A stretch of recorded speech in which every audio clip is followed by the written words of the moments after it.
My name's Jack, and I'm a 38-year-old construction manager. My wife Emily and I have been married for 12 years, and we have two kids, a 10-year-old daughter named Lily and a 7-year-old son named Ethan. Up until recently, I thought we had a pretty solid marriage. Sure, we had our ups and downs, but nothing out of the ordinary, or so I thought. The first signs of trouble started about 6 months ago. Emily began spending an unusual amount of time at the doctor's office. Our family doctor, Dr. Robert Collins, was a charming guy in his early 40s. I never thought much of it. I mean, he's been our doctor for years, and Emily always praised him for his professionalism and kindness. But then, Emily started lying about minor things, saying she had an appointment when she didn't, or taking hours for what should have been a quick checkup.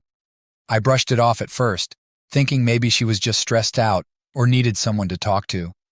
But as time went on, her behavior became more erratic.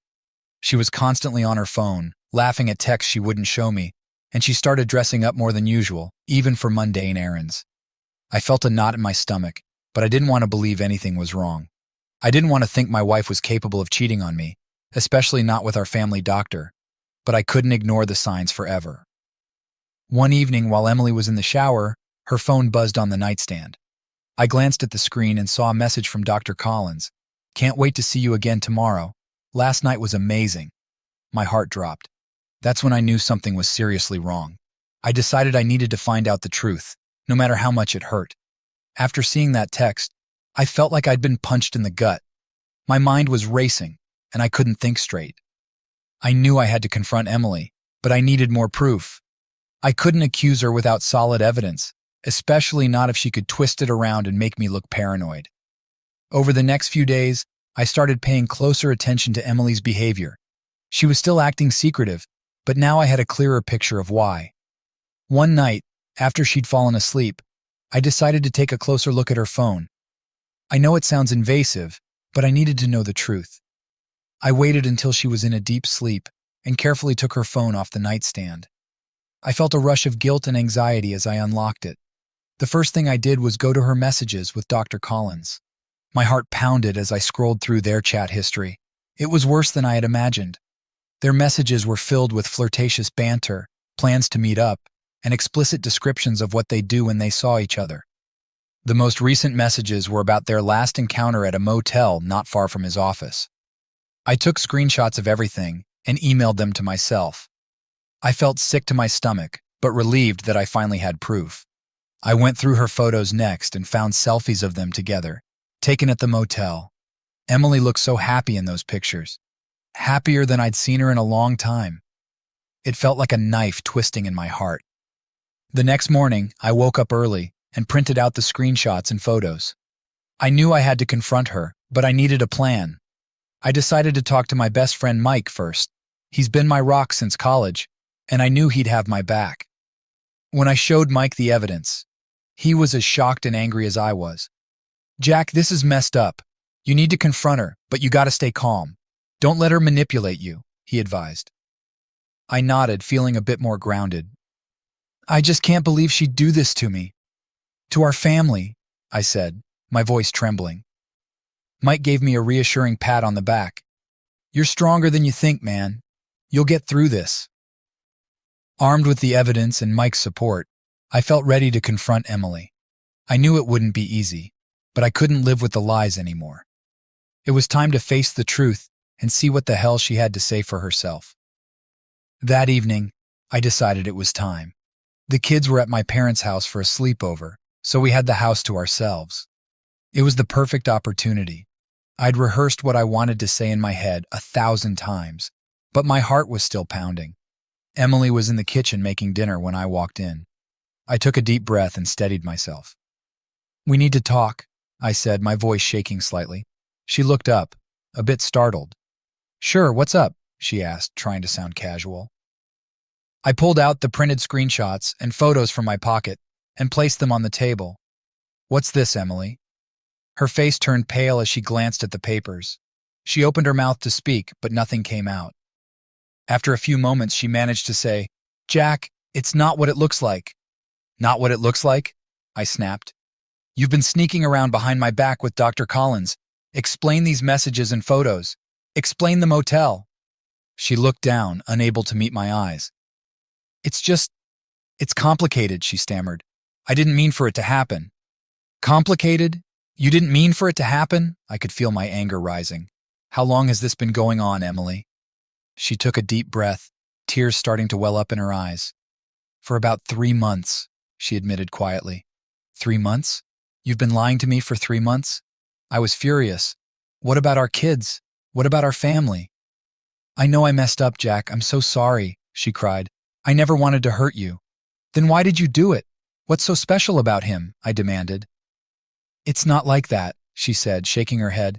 I just felt, I don't know, lost. Robert was there for me. He listened. He made me feel special. And I didn't? I asked, feeling a lump in my throat. We've been married for 12 years, Emily. We have a family. How could you throw it all away for this? She wiped her tears, looking genuinely remorseful. I'm sorry, Jack. I don't know what I was thinking. It was a mistake. Please, let's work through this. We can go to counseling, fix things. I shook my head, feeling the weight of her betrayal crushing me. I don't know if I can trust you again, Emily. You've lied to me for months. How do I know you won't do it again? She reached out to touch my hand, but I pulled away. Please, Jack, she whispered. I love you. I don't want to lose our family. I looked at her, seeing the woman I once loved but now felt like a stranger. I need some time to think, I said finally. I can't just sweep this under the rug. She nodded, her eyes filled with desperation. Take all the time you need. I'll do anything to make it right. I left the kitchen feeling a mix of anger, sadness, and betrayal. I didn't know what the future held, but one thing was clear. Our marriage would never be the same. Over the next few days, my anger simmered beneath the surface. Every time I looked at Emily, I saw the betrayal, the lies. I couldn't just let it go. Mike's words echoed in my mind.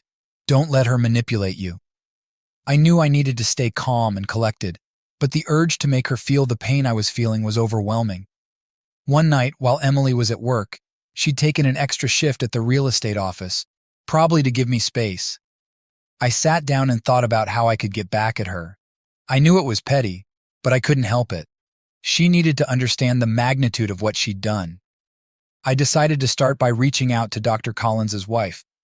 I'd met Linda a few times at various community events, and she seemed like a nice person. She deserved to know the truth, just like I did. I found her contact information through a mutual friend and sent her a message. Hi, Linda. This is Jack, Emily's husband. I need to talk to you about something important regarding Robert. It's not an easy conversation, but you deserve to know the truth. Can we meet up? Within minutes, she responded, agreeing to meet the next afternoon at a local coffee shop. I felt a surge of vindictive satisfaction. If Emily's actions could hurt me, they could hurt him too. The next day, I met Linda at the coffee shop. She looked anxious, and I couldn't blame her. I took a deep breath and handed her the printed screenshots and photos. Her eyes widened as she went through them, her face turning pale. I'm so sorry to have to show you this, but I thought you should know, I said, feeling a mix of guilt and vindication. Linda looked up, tears in her eyes. I had no idea, she whispered. I thought we were happy. I did too, I said, my voice filled with bitterness. But they've been lying to both of us. She nodded, wiping her tears. Thank you for telling me. I need to figure out what to do next.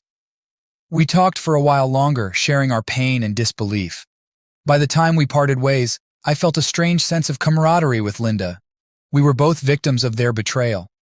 That evening, I felt a twisted sense of satisfaction. Emily had no idea what was coming.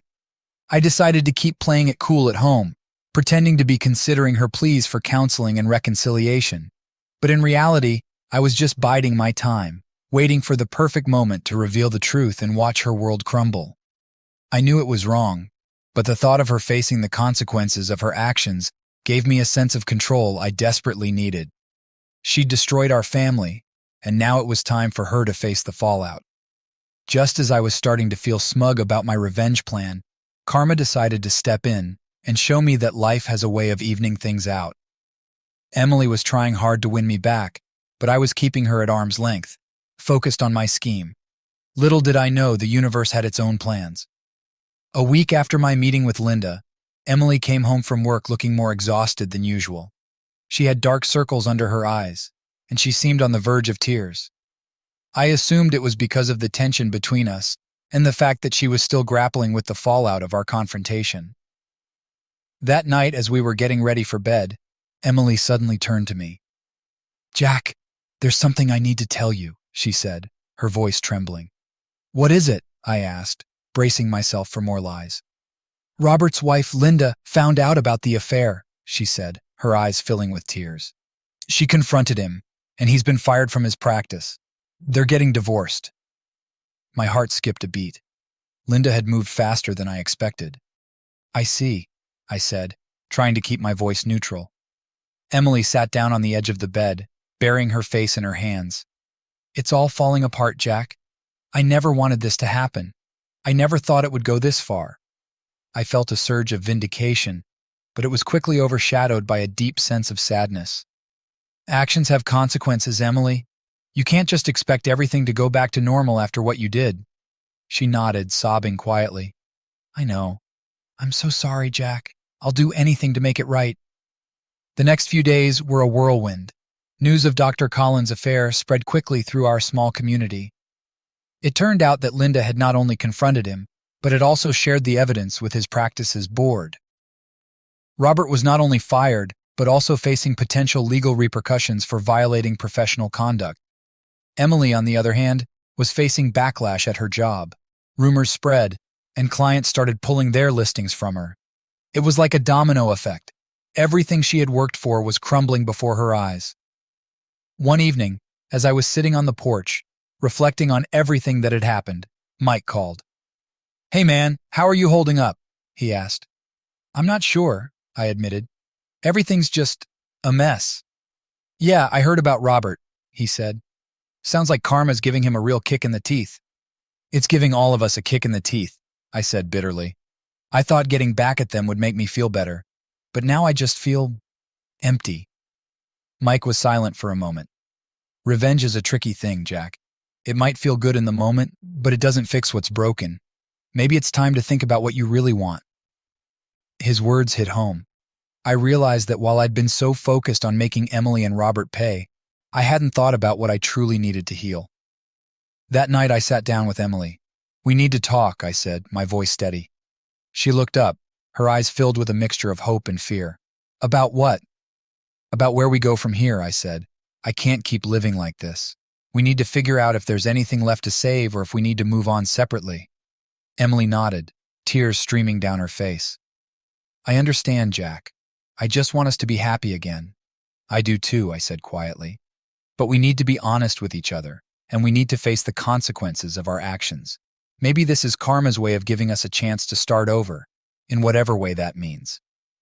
As we talked late into the night, I realized that healing wouldn't be easy, and the road ahead was uncertain, but for the first time in weeks, I felt a glimmer of hope. Maybe, just maybe, we could find a way forward, either together or apart, and rebuild our lives from the ashes of betrayal.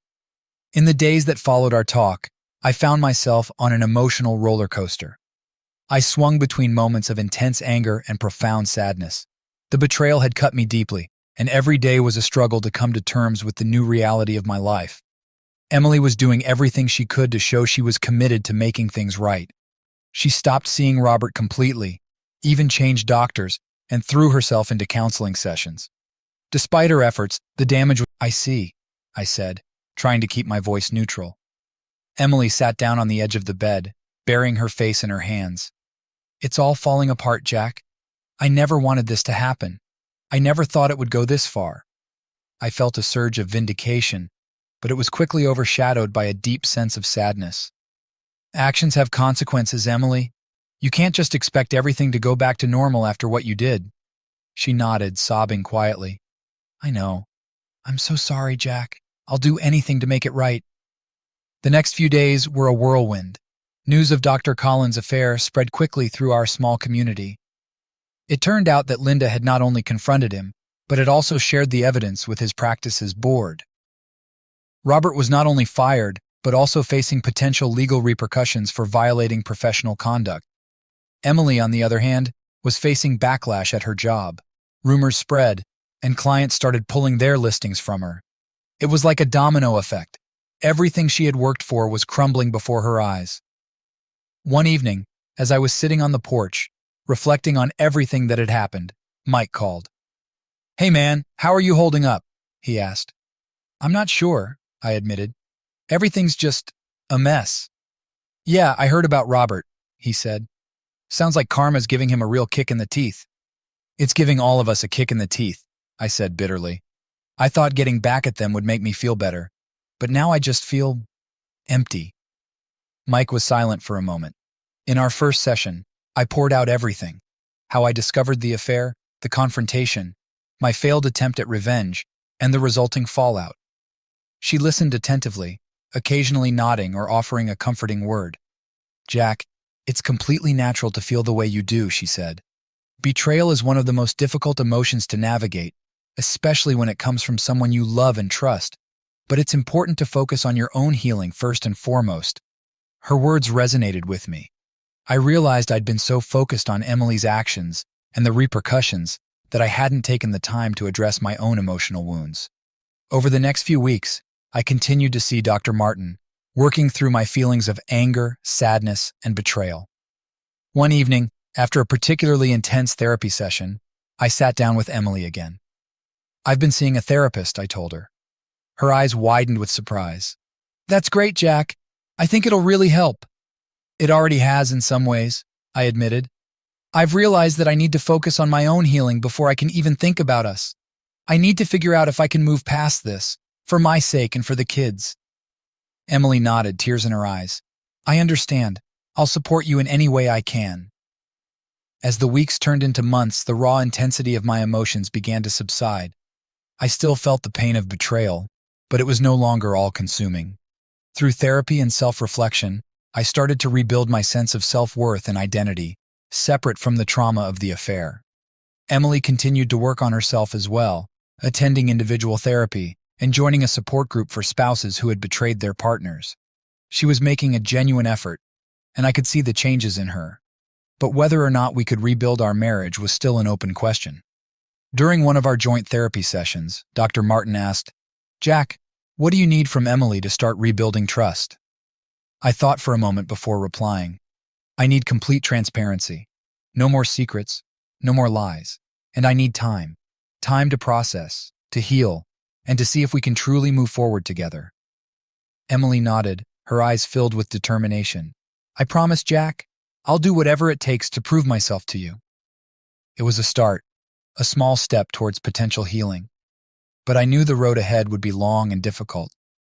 For now, all I could do was take it one day at a time, focusing on my own recovery and hoping that, eventually, I'd find a way to rebuild, whether with Emily or on my own. As the months went by, the reality of our situation began to settle in. Despite Emily's efforts and the progress I was making in therapy, the trust between us was irreparably damaged. I realized that every time I looked at her, the images of her betrayal flashed through my mind. I couldn't live like this anymore. For my own sanity and for the well-being of our kids, I knew what I had to do. One evening, after the kids were asleep, I sat Emily down at the kitchen table. The air was thick with tension and unspoken words. "Emily, we need to talk," I said, my voice steady but firm. She looked at me with a mix of hope and fear. "What is it, Jack?"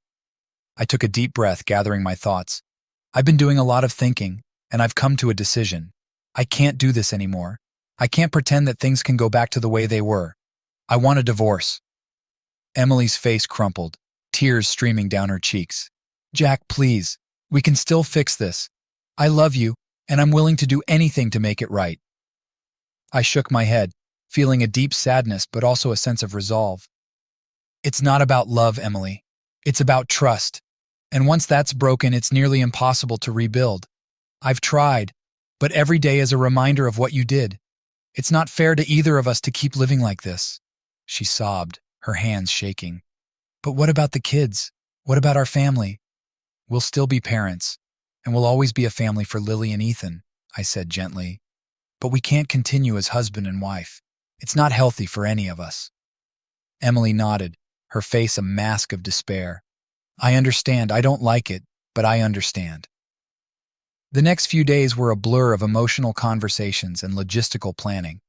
We sat down with the kids and explained, in the simplest terms, that Mommy and Daddy were going to live in separate houses, but that we both loved them very much. Lily and Ethan were confused and upset, but we assured them that we would always be there for them, no matter what. I contacted a lawyer and began the process of filing for divorce. Emily and I agreed to try and keep things as amicable as possible, for the sake of the kids. We divided our assets, made arrangements for shared custody, and tried to create a new normal.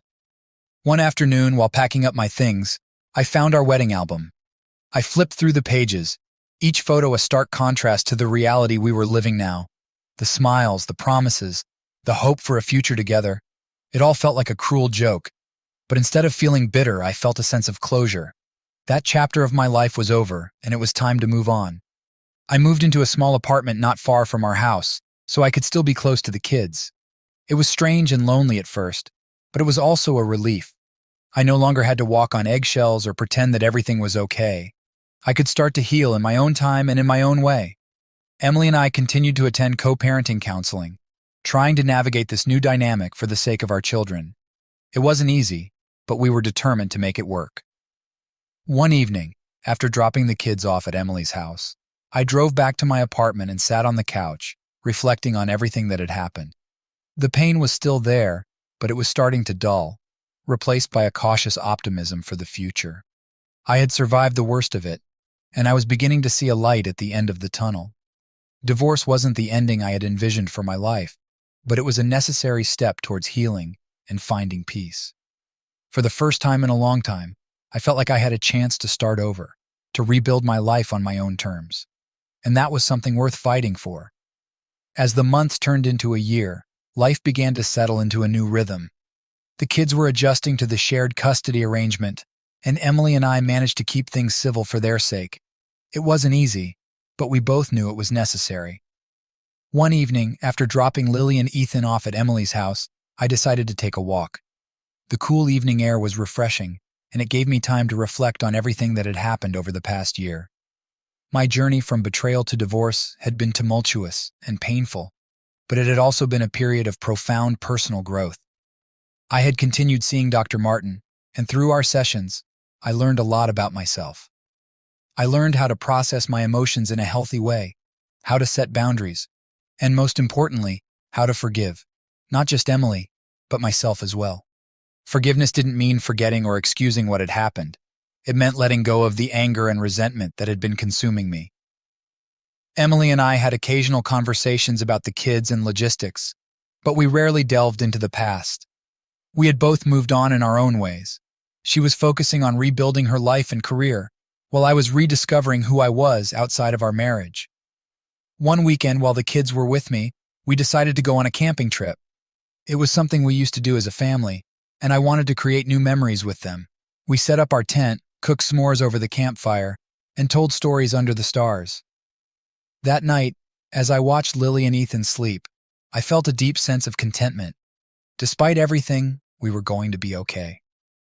Back at home, I started getting more involved in activities I had neglected during the turmoil of the past year.